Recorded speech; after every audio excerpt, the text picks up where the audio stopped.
நண்பர்கள் அனைவருக்கும் வணக்கம். இப்போ நம்ம பார்த்தீங்க அப்படின்னா எறா தொக்கு செய்ய போகிறோம். எறா தொக்குக்கு நம்ம எறா வாங்கி வச்சுருக்கோம். ஃபஸ்ட்டு அதை க்ளீன் பண்ணிக்குவோம். பார்த்தீங்க அப்படின்னா இந்த தலையை இப்படி போட்டுருங்க. இந்த இடத்துல இப்படி பிடிச்சி இப்படி உரிச்சிங்கன்னா வந்துடும்.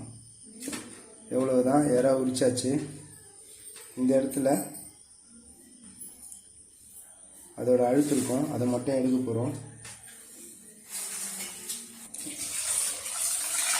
எறா க்ளீன் பண்ணதுக்கப்புறம் இந்த இடத்துல மேலே இது போல் எடுத்துட்டிங்க அப்படின்னா இந்த இது வந்துடும். அவ்வளவுதான்.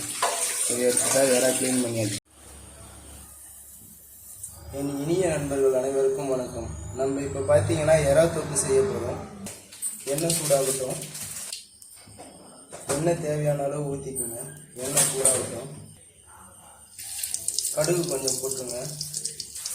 கடுகு பொரியட்டும். கடுகு பொரிஞ்சிச்சு.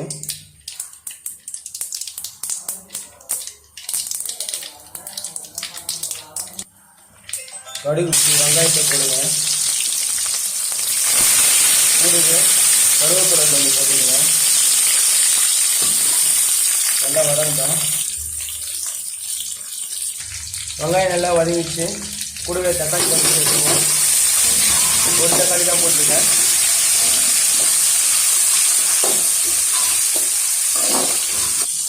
கூடவே கொஞ்சம் உப்பு கொஞ்சம் சேர்த்துக்குங்க.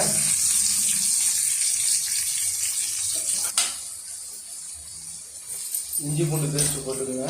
தக்காளி எல்லாம் நல்லா வதங்கிச்சு. இந்த நேரத்தில் இஞ்சி பூண்டு பேஸ்ட்டு சேர்த்துப்போம்.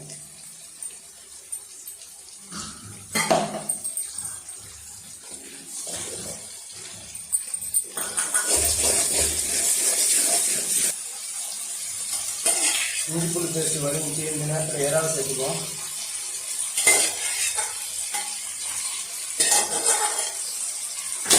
மிக்ஸ் பண்ணி விட்டுருங்க.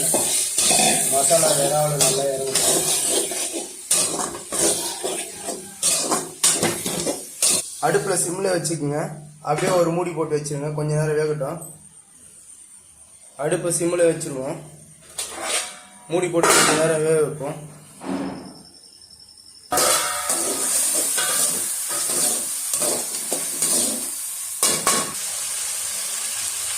அது மஞ்சள் தூள்,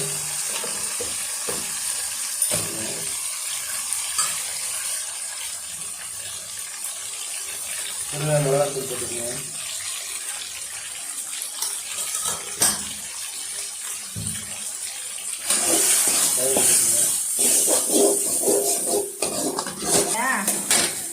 தேவையான அளவு உப்பு.